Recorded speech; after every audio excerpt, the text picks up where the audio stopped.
Hello friends, आज हम देखेंगे नेशनलिज्म एंड इम्पीरियलिज्म। ये इस चैप्टर का लास्ट टॉपिक है। सो पहले समझते हैं हेडिंग से। नेशनलिज्म तो अपने नेशन के लिए उनको एक इमोशनल फीलिंग आना, वो अपने नेशन को अच्छा समझें और उसी के लिए वो कुछ करना चाहें, वो है नेशनलिज्म जो हमने इस चैप्टर में पढ़ा है। Now this is the new word imperialism. Imperialism क्या है, इसको सिंपल भाषा में समझते हैं। रिच और पावरफुल कंट्रीज़ जब कंट्रोल करती हैं अदर कंट्रीज़ को, या फिर वो डिज़ायर रखती हैं कि हम अदर कंट्रीज़ के रिसोर्सेज को पॉलिटिकली इकोनॉमिकली कैप्चर कर लें या उनके ऊपर डोमिनेंस कर लें, उसको बोलेंगे इम्पीरियलिज्म। बाकी इस वीडियो में हम अच्छे से आगे भी देखेंगे। By quarter of 19th century, जब हम देखें 19th सेंचुरी के क्वार्टर की बात कर रहे हैं और लास्ट क्वार्टर की, तो वो हो जाएगा 1875 ऑनवर्ड्स। नेशनलिज्म अब एक अलग रूप ले चुका है। जैसे हमने देखा था कि 1801 से शुरू होके 1871 तक अराउंड यूरोप में बहुत सारे नेशन स्टेट्स बने हैं। लिबरल आइडियोलॉजी में भी बहुत सारे चेंजेस आए हैं। अब नेशनलिज्म वैसा नहीं रहा है जैसा आइडियलिस्टिक लिबरल डेमोक्रेटिक लोगों के सेंटिमेंट्स पहले हाफ में थे सेंचुरी के, जैसे 1801 टू 1850 के टाइम तक थे। वैसी चीज़ें अब नहीं रही हैं। क्या क्या चेंजेस आए हैं देखते हैं। अब जो कंट्रीज़ हैं वो नैरो क्रीड और लिमिटेड एंड्स के साथ हो गई हैं। नैरो क्रीड क्या होता है? जब कोई भी एक कंट्री रिजिड हो जाए, अनजेनरस पर्सपेक्टिव रखे वर्ल्ड के ऊपर, जो ये समझे कि और सभी लोग जो उसकी बात से डिसएग्री करते हैं वो गलत है। Everyone who disagrees with that country is wrong, और वो एक टाइनी स्लाइस की तरह देखे वर्ल्ड को, तो वो नैरो क्रीड हो जाएगी, मतलब छोटी मानसिकता, narrow creed with limited ends, और उनके सिर्फ इकोनॉमिक और पॉलिटिकल गेन्स तक रह जाता है। वो जब किसी कंट्री को डोमिनेट करेंगे तो वहाँ के लोगों की भलाई से उनका कोई मतलब नहीं रह जाता। अब इस पीरियड में देखें तो नेशनलिस्ट ग्रुप्स धीरे धीरे करके इंक्रीजिंगली इनटॉलरेंट हो जाते हैं, क्योंकि उनके साथ पीछे पास्ट में इतनी बार वायदे किए गए और उनसे फिर जो हेड थे जो कंट्रीज़ के, वो मुकर गए, या फिर रिवोल्यूशन हुआ, दोबारा से रिजीम चेंज होती गई। तो अब वो इस हालात में हैं कि वो they were ever ready to go to war. Major European powers इस बात का फ़ायदा उठाते हैं और अब उनको मैनिपुलेट करना शुरू करते हैं नेशनलिस्टिक एस्पिरेशंस के साथ। कैसे? देखिए, 1848 में जब रिवोल्यूशन होता है और हमने पाया कि बहुत सारे रिजीम चेंज हुए, वो रिवोल्यूशन भी दबा दिया गया, सप्रेस हो गया और कंजर्वेटिव रिजीम दोबारा से रीस्टैब्लिश कर ली गई।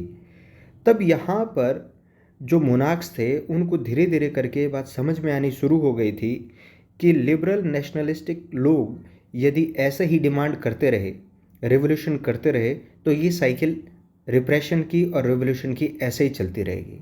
तो इस चीज़ को हमें ख़त्म करना है, तो लिबरल नेशनलिस्ट लोगों को हमें कुछ अधिकार देने होंगे, कुछ रिबेट देनी पड़ेंगी, उनका पार्टिसिपेशन लॉ मेकिंग में रखना ही पड़ेगा।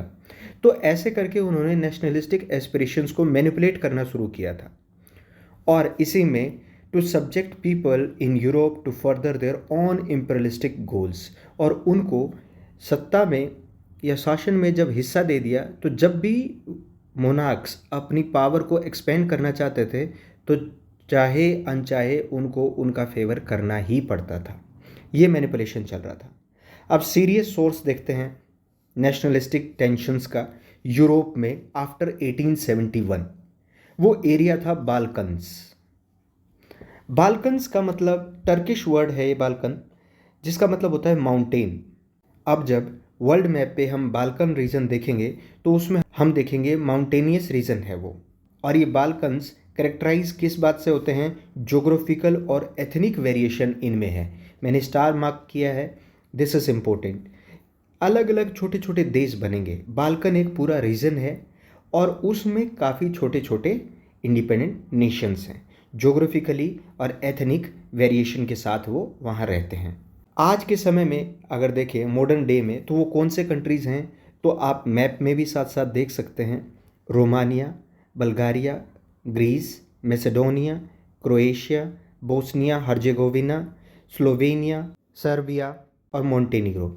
इसके अलावा भी मोल्डोवा या कोसोवा, टर्की, ये भी इसमें इंक्लूडेड है। आप मैप में साथ साथ आराम से पॉज करके देखें कहाँ हैं। और यहाँ के जो इनहेबिटेंट्स हैं, रहने वाले लोग हैं, उनको ब्रॉडली माना जाता है स्लाव्स। स्लाव्स कहते हैं उनको। और लार्जर पार्ट बाल्कन्स का अगर पहले की बात करें तो वो था ओटोमन एम्पायर के पास। और ओटोमन एम्पायर अपने आप में बहुत बड़ा एम्पायर था एक समय पे, और वहाँ पर मुस्लिम रूलर्स रूल करते थे। ये मैप आपको शो करता है कि कितनी दूर में ओटोमन एम्पायर फैला हुआ था। इसमें आप आराम से देख सकते हैं। बट अगर देखिए तो इस रीजन की हम बात कर रहे हैं, ये है बाल्कन रीजन। ये माउंटेनियस रीजन है और इसको कई बार माउंटेनियस पेनिनसुलर रीजन भी कहते हैं। और पेनिनसुलर का मतलब होता है एक लैंड का वो टुकड़ा जो तीन तरफ से पानी से घिरा हुआ हो। तो एड्रियाटिक सी, देन मेडिटेरेनियन सी, और एक ये सी यहाँ पे है। तो तीन तरफ से सी हुआ, तो इस एरिया को हम बाल्कन पेनिनसुला भी कहते हैं। इन चीज़ों में बदलाव आना कैसे शुरू हुआ, तो वो था स्प्रेड ऑफ आइडियाज़। आइडियाज़ ही बदलाव लेके आते हैं। और ये कौन से आइडियाज़ हैं? रोमांटिक नेशनलिज्म के आइडियाज़। याद कीजिए, हमने जब पहले भी एक वीडियो रोमांटिक नेशनलिज्म पे की है, तो रोमांटिसिज्म क्या होता है? Cultural movement. और वो cultural movement art, poetry, stories, music, इनके थ्रू अपनी नेशनलिस्टिक फीलिंग्स को एक्सप्रेस किया जाता है। और इमोशन, इंट्यूशन और मिस्टिक फीलिंग्स के ऊपर ये लोग काम करते हैं। ये रीज़न, साइंस से इनका कोई वास्ता नहीं है।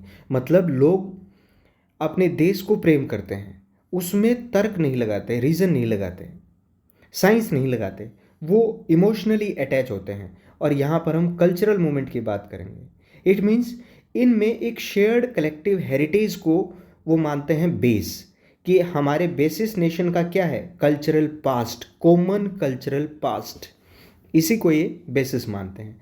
और दूसरा था डिसइंटीग्रेशन ऑफ ओटोमन एम्पायर। एक कि जो बड़ी ताकत उस रीजन के ऊपर अपना होल्ड जमाए हुए थे, उसकी पकड़ ढीली हुई, डिसइंटीग्रेट हुई, बिकॉज रूलर्स उतने ताकतवर नहीं रहे, इम्पैक्टफुल नहीं रहे। दो कारणों की वजह से इस रीजन में बहुत एक्सप्लोसिव इन्वायरमेंट क्रिएट हो गया। अगर 19th सेंचुरी की पूरे की ही बात करें तो ओटोमन एम्पायर ने अपने पावर को दोबारा से स्ट्रेंथनाइज करने की कोशिश की है थ्रू मॉडर्नाइजेशन और इंटरनल रिफॉर्म्स। बट कितनी ही कोशिशें, जब एक बार चीज़ें बिखरनी शुरू होती हैं तो संभालना बहुत मुश्किल होता है। इसीलिए हम पाएंगे कि उनको बहुत ही कम सक्सेस मिली और चीज़ें हाथ से फिसल गई। एक एक करके यूरोपियन सब्जेक्ट नेशनलिस्ट जो थे, उन्होंने अपने आप को अलग कर लिया, अपना कंट्रोल खुद के हाथ में ले लिया और अपने आप को डिक्लेयर कर दिया इंडिपेंडेंट। अब वो इंडिपेंडेंट हो चुके हैं। हम अंत में ये देखेंगे कि वो फॉरेन पावर्स के सब्जुगेटेड होके रह गए, ऑप्रेस्ड होके रह गए। बट वो हुए कैसे हैं वो देखते हैं। जब रिबेलियस नेशनलिस्ट लोग थे बाल्कन में, बाल्कन रीजन में, वो जब स्ट्रगल करते थे, वो चाहते थे कि हमें अपनी इंडिपेंडेंस दोबारा से चाहिए जो हम खो चुके हैं। और ये स्लेविक नेशनलिटी वाले लोग आइडेंटिटी और इंडिपेंडेंस के लिए लड़ते थे, अपनी पहचान के लिए लड़ते थे और अपनी आज़ादी के लिए इनका स्ट्रगल था। इंटेंस कॉन्फ्लिक्ट का एरिया बन चुका था बाल्कन रीजन। बाल्कन स्टेट अपने अधिकारों को, अपनी एथनिक कल्चरल पास्ट को बचाने की होड़ में इतने हद तक जुनूनी हो गए कि वो एक दूसरे से ही जलने लगे। और उस जलन की वजह से अपनी टेरिटरी को ज़्यादा से ज़्यादा अपने लोगों के लिए बढ़ाना चाहते हैं, एक्सपेंड करना चाहते हैं। बट फिर भी अगर एक्सपेंड करेंगे तो लड़ाई लड़नी पड़ेगी। Cultural movement with in the territory हो सकता है, अपने एथनिक लोगों को इकट्ठा करने के लिए हो सकता है। बट जब वो लोग इकट्ठे हो जाएंगे और उनको रिसोर्सेज की नीड होगी और एक दूसरे एथनिक ग्रुप्स में जब वो नीड हावी हो जाएगी कि हमें अपने ज़्यादा से ज़्यादा रिसोर्सेज को ऑक्यूपाई करना है, तो वो लड़ाई लड़ेंगे। यहाँ भी यही सिचुएशन है, मैटर्स ज़्यादा कॉम्प्लिकेट हो गए और जब दो की लड़ाई में तीसरा फ़ायदा उठाता है, वही बात हुई। बिग पावर राइवलरीज इनके बीच में आए, इनकी लड़ाई को शांत किया, एक दूसरे के साथ सीक्रेट ट्रीटीज़ की कि अगर तुम्हारे साथ लड़ाई होती है तो मैं तुम्हें बचाने के लिए हूँ। इस पीरियड में इंटेंस राइवलरी रही यूरोपियन पावर्स के बीच। ये वो बिग पावर्स हैं जो यूरोपियन पावर्स की यहाँ बात हो रही है। वो किस लिए लड़ाई लड़ रहे हैं? ये ऐसा रीजन है जहाँ से पोर्ट एरिया लगता है, तो ये ट्रेड कर सकते हैं, कॉलोनी बना सकते हैं। छोटे छोटे कंट्रीज़ हैं, उनको सिक्योरिटी प्रोवाइड करके उनके धीरे धीरे रिसोर्सेस को अपने कब्जे में लेने लगे। नेवल और मिलिट्री पावर बढ़ाने का एक अच्छा मौका था यूरोपियन बिग पावर्स के पास, तो उन्होंने ये मौका छोड़ा नहीं। ये कौन थे? रशिया, जर्मनी, इंग्लैंड और ऑस्ट्रो हंगेरियन रीजन। इन सब ने मिलके क्या किया? उस बाल्कन रीजन को छोटे छोटे टुकड़ों में बांट लिया। और ये इस बात का भी ध्यान रखते थे कि जो अदर पावर्स हैं यूरोप की और उभरती हुई पावर्स, उनको हम काउंटर करें और जितना बाल्कन रीजन हमारे हाथ में आ चुका है अब वो जाए ना।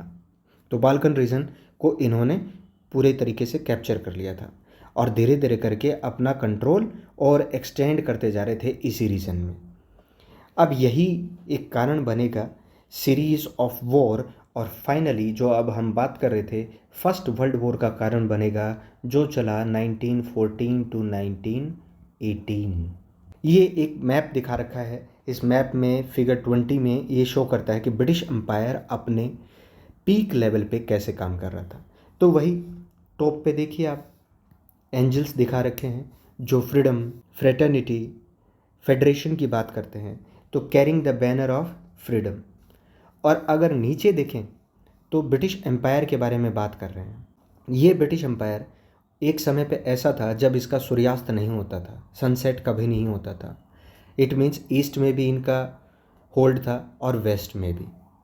ये जीत के बाद ब्रिटिश नेशन को यहाँ दिखाया गया है, बैठे हैं ग्लोब के ऊपर, और कॉलोनीज़ रिप्रेजेंट की गई हैं टाइगर से, एलिफेंट से, फॉरेस्ट से, प्रिमिटिव पीपल से। तो आप इसमें देख सकते हैं एलिफेंट, टाइगर और प्रिमिटिव लोग, कबीलों के लोग। The domination of the world is shown as the basis of Britain's national pride, ये शो किया गया है। नेशनलिज्म आगे चल के बनेगा इम्पीरियलिज्म का कारण। अब इम्पीरियलिज्म दूसरे कंट्री को ऑक्युपाई करना, एक बार फिर से मैं समझाता हूँ। इम्पीरियलिज्म रिच और पावरफुल कंट्री कंट्रोल करती हैं अदर कंट्रीज़ को, या फिर वो डिज़ायर रखती हैं कि अदर कंट्रीज़ को इकोनॉमिकली और पॉलिटिकली ओवर पावर करें। ये होता है इम्पीरियलिज्म। और यही इम्पीरियलिज्म यूरोप में डिज़ास्टर का कारण बना 1914 में। बहुत सारी कंट्रीज़ वर्ल्ड में ऐसी थी जो कॉलोनाइज़ की गई थी यूरोपियन पावर से, उन्होंने इसके बाद में अपोज करना शुरू कर दिया कि अब हम इम्पीरियल डोमिनेशन में नहीं रहेंगे। एंटी इम्पीरियल मूवमेंट्स चलाए गए। जो नेशन स्टेट थे, इंडिपेंडेंट होना चाहते थे, उनका बेसिस भी क्या है? वही बेसिस बनेगा कलेक्टिव नेशनल यूनिटी। और वो यूनिटी किस बिहाफ पे? एक कॉमन कल्चरल पास्ट के बेसिस पे, शेयर्ड कलेक्टिव हेरिटेज के बेसिस पे उन्होंने कन्फ्रंट किया इम्पीरियलिज्म को। यूरोपियन आइडियाज़ जो थे नेशनलिज्म के, वो कहीं भी रेप्लिकेट नहीं किए गए, दोबारा से उनको ऐसे ही यूज़ नहीं किया गया जैसे कि पहले नेशनलिज्म यूरोप में हुआ था। समय के साथ चीज़ें बदलती हैं, और यही पहले जब शुरुआत की इस टॉपिक की तो यही बताया गया था कि लिबरल नेशनल मूवमेंट्स चेंज हो गए हैं समय के साथ, तो वो रेप्लिकेट नहीं हुए। हर जगह लोगों की अपनी एक स्पेसिफिक वैरायटी थी नेशनलिज्म को अपनाने की, बट आइडियाज़ जो सोसाइटी में थे वो इस बिहाफ पे ऑर्गेनाइज किए गए थे कि नेशन स्टेट्स नेचुरल हैं और यूनिवर्सल होने चाहिए। तो ये बेसिस इसका नेचुरल और यूनिवर्सल का था। यही आइडिया तो बहुत सारे पहले लिबरल नेशनलिस्ट लोगों ने कहे हैं कि ये एक यूनिट ऑफ मैनकाइंड है नेशन स्टेट, ये एसेंशियल रिक्वायरमेंट है। यदि वहाँ पर रहने वाले लोगों को लिबर्टी नहीं है, इक्वेलिटी नहीं है, तो उस जगह का, उस देश का वहाँ होने का कोई मतलब नहीं है। इसी बिहाफ पे सारे नेशन स्टेट्स बनाए गए थे और लास्ट में यही माना भी गया। Thank you so much. Please like share and subscribe.